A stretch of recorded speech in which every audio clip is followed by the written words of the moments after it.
Hi guys, welcome back. Live to Inspire podcast.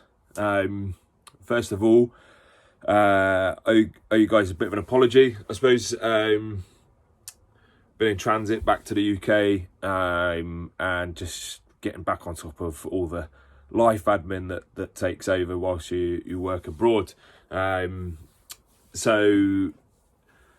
Yeah, apologies for that one, but there's been a few things going on. Like I said, just sorting out some admin, but also the content for this episode 29, is based around last weekend and my activities. So over the last 6 months or so, my training has been geared towards a world record attempt. And was for most weight travelled by a sled, by a team in 24 hours.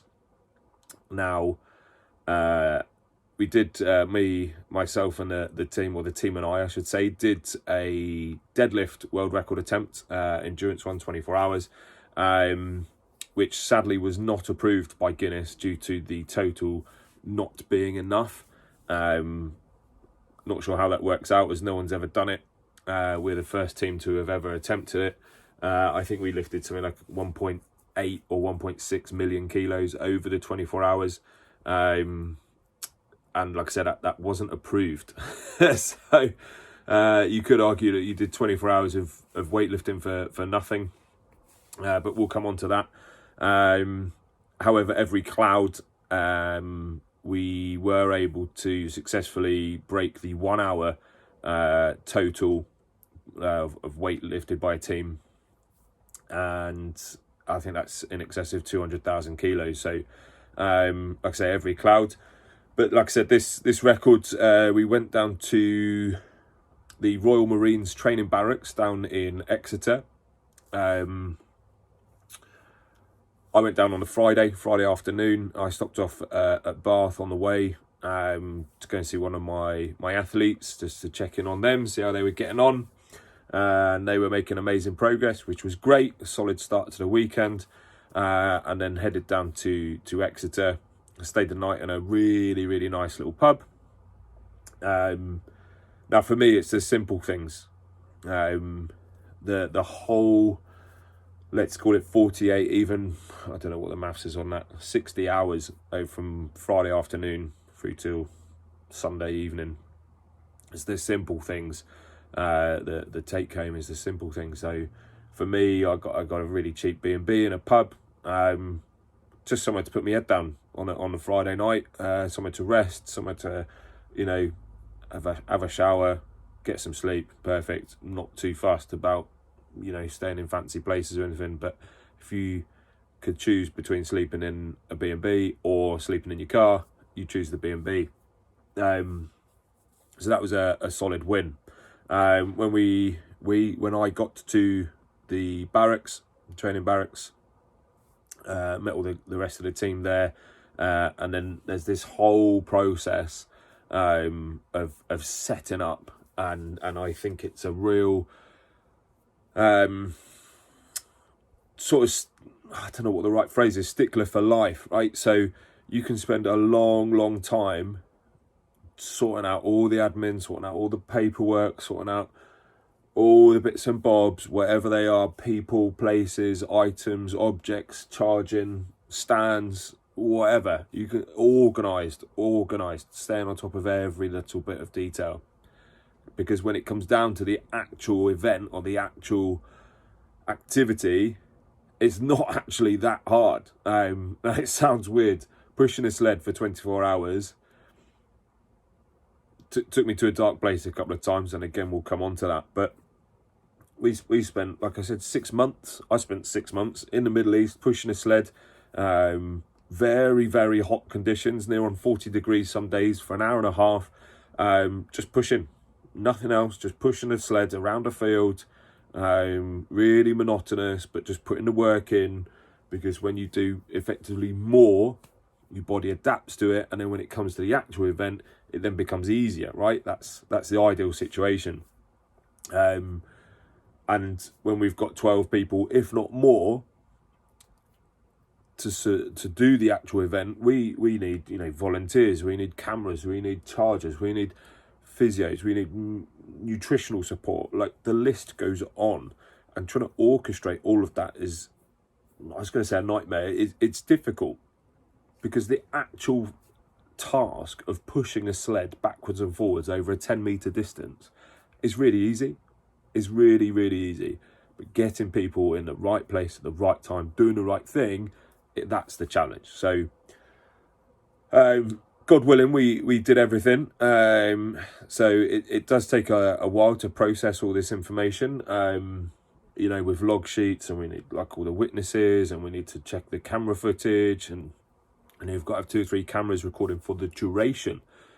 Find me a camera that can record for 24 hours. You know, it sounds simple, but you've got to have the memory, you've got to have the power source, etc., etc. So it will take a little bit of time before it becomes official, but unofficially, we set a world record for most weight travelled by a sled, by a team, in 24 hours.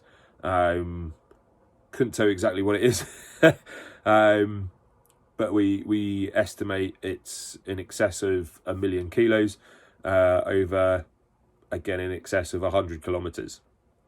So yeah, we did it. It's the second world record.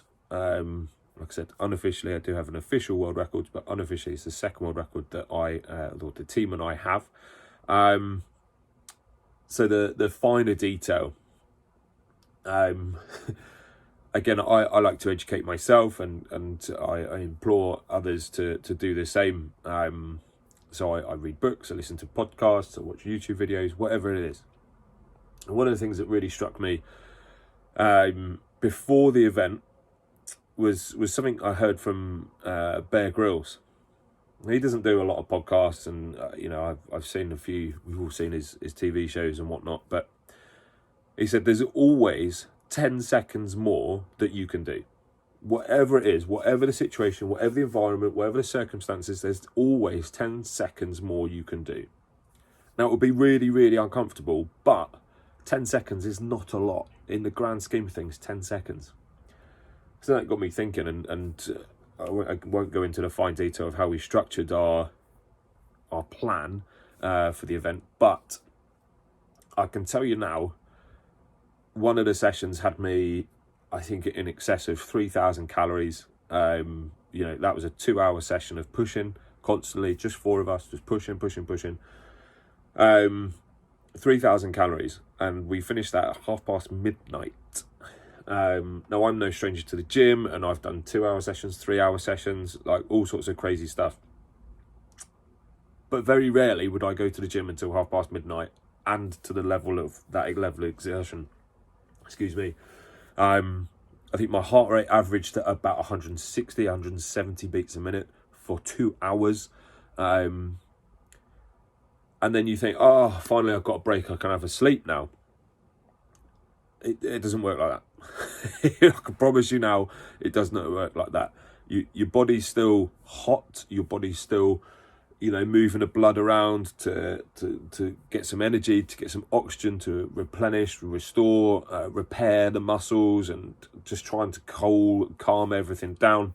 And that's something, post-exercise insomnia. If you ever train in the evenings, or you do some sort of physical exercise, even if it's a couple of hours before you go to sleep, you'll get into bed and your body will be tired, but your brain will still be awake, and you won't be able to sleep. And it's a really, really arduous task to think you've got a few hours where you could get your head down, your body would naturally sleep, and you just can't, because your body is still awake, or your brain's still awake. Like, it's horrible. So yeah, 12:30 midnight. Apparently I passed out after the session. I have no idea what happened. All I can remember is 2 of the guys in my team took me down to the Tank. Never heard of it. Or the Cow Dip or something. I can't remember.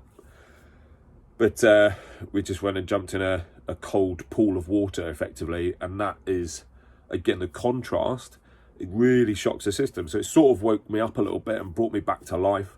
I genuinely can't remember what happened really, but it was tough. And then you managed to you've got to get some food back on board, because again, we are second, or what, I lost track of what sessions we were doing. The next session we started was at 4 a.m. Again, when you wake up early, even if you've got to catch a plane or something, you wake up at 4 a.m. The last thing you want to be doing is putting a maximal effort in and getting your heart rate up to 160, 180 beats a minute. You know, it is possible to wake up at 4 a.m. You could stay up for 24 hours, no problem. But to graft and have a physical exertion level at that time of day, again, you know, integrity states that you would be up at 3:30 before, so you can wake up, do your mobility stuff, get warmed up, prepare for it, so that when 4 o'clock comes, we've got a quick changeover, boom, we're straight in. That sled never stopped moving, backwards, forwards, backwards, forwards.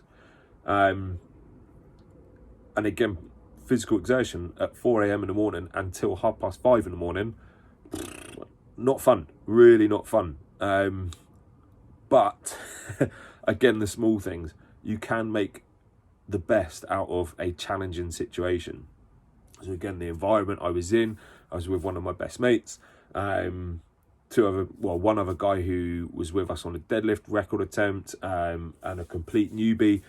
She was amazing. So the four of us just grafted, and we played silly music, we were dancing, and we just getting around each other just to keep that energy up. And you know, we carried on, and we carried on, and we carried on, and we kept going, and when everyone pulled their weight and did as much as they could. So for me, it really showed me and highlighted to myself that although sometimes my mindset, especially, again, you know yours, is that I know best and I know what I can do and I can do this on my own. Now, when you're in a team, it's completely different, obviously, but you know what you can do, like I said, and how far you can push yourself. I thought I could push myself quite a long way. Turns out I can push myself even further because of other people that are around me. I had the support, I had the morale, I had the motivation, the solidarity between other people, and the cohesion. We're all working towards that same goal. We raised money, I think we're on about £8,000 for 3 different charities, all associated with mental health. And that to me is really empowering, that money will go towards supporting people with their struggles in mental health, and hopefully empower them to come back to a better place. And you know, potentially we're talking about saving lives here. So it's a really powerful position and opportunity that we were in to be able to do that. And there's, like I said, the sort of side hustle, or the side result, is that there is a world record as well. But that's the back bit. The main bit was raising money and helping people with mental health. Now, I've been there. I know a few people I've spoken to have been there. And actually asking and getting support is a major barrier. But when you do, you're on the right path, right? It's that first step. It's always the hard one, isn't it? So working within a team, you know, we had smaller teams as part of the bigger team. And then the bigger team had an even bigger team, like support networks and the charity people and this and social media and everything came together, and everyone bought into that end goal that we were working towards. And what an unbelievable experience and opportunity that we had. So just as a personal take home, although you think you can do stuff on your own, the chances are you can do even more when you're with other people, or you have other people supporting you. So again, don't be afraid to ask for help. Go out and seek it, speak to people. People are normally more than willing to help. If you're struggling with something, people are normally willing to help. So get some support with that one. Another real struggle was, again, like I thought I knew myself really, really well, and I thought, yeah, well, we'll finish the challenge at whatever, 1 o'clock, 2 o'clock or whatever, Sunday, or maybe 3 o'clock by the time we've packed up and we leave. And then to drive from Exeter back home was about 4 hours, call it that. I thought, yeah, I'll be all right. No way. No way. I think I lasted about 20 minutes in the car and I just pulled over and I think I slept instantly for a good 45 minutes. The body was in a whole world of pain, and then come back and I get to see my dogs and be in the fields, and it's an amazing environment to be in and to fully decompress and appreciate what we did and what we achieved and what I achieved myself and my personal goals and personal development mentally and physiologically. And it genuinely took me, or has taken me, 3 if not 4 days to fully recover. I have been to the gym, very, very arduous. I thought, just a bit of active recovery, light work, sit on a bike for a bit, do this, do that. No way. Really, really hard to just get moving at all. So that got me thinking again, why am I struggling so much? The mental resilience and tenacity to carry on, that's fine. I can deal with that, and I feel more empowered and aware of my own abilities. However, the physiological demands on my body, a rough calculation, around 12,500 calories used in that 24-hour period alone. So you may argue, quite rightly, that I was in a calorie deficit. And how do you reconsume 12,500 calories? You don't. Your body just wants to sleep. It wants to recover. It wants to repair. I was out like a light, as you would imagine, on Sunday night. And then Monday morning, I had breakfast. Just got back into bed and I slept for another 2 or 3 hours. Walked the dogs, came back, slept for another 2 or 3 hours. I've just been sleeping. So again, what you think you're capable of and how your body responds to it are normally completely different. Something to be aware of and potentially to factor in. It might prove that, or provide some sort of explanation as to levels of fatigue, just why you're tired. You don't realise quite how much you've exerted yourself. You might feel all right up here, but within your body's just going, no way, you've just got to rest. So like I said, it's 12,500 calories. It's taken me 3-4 days of just finding a balance, restoring, getting back into the flow of things. So yeah, that's what I've been working towards over the last 6 months, and all sort of came to a head in the last 3-4 weeks since I've been back in the UK. Hence, obviously, like I said, being quiet on the podcast and the episodes. But just so that I can hyper focus on what I was doing and why we were trying to achieve. Fingers crossed, Guinness will approve the record. If they don't, c'est la vie. But again, like I said, the bigger picture is that we're raising money for mental health charities. So an unbelievable experience and a real privilege to be part of. Everyone's got their own battles and demons, etc., that they were fighting throughout the challenge. From people that have been shot, from people that have lost friends to suicide, again, mental health related, physical challenges alone, just to do something for 24 hours. It's really, really empowering. And although it is a little bit sadistic to be doing something like that and slamming your body so much, it does provide a very, very big eye-opening opportunity as to what you can achieve, what you think you can achieve, and what you can go on to achieve. Now, just to sort of finish, really, it makes me think about the final chapter in my book, which was something along the lines of, I think it was called Mind the Gap. So what happens when you have... when you finished you've reached your goal, reached your challenge, you've finished it, how do you move on? What do you do? So like I said, for me, originally it was with the Olympics. I had the dream for 22 years, I think it was, of going to the Olympics. Managed to achieve that dream in 2014. Came back off the plane. Great, amazing, everyone's there. And then the next day, what do you do? Same thing.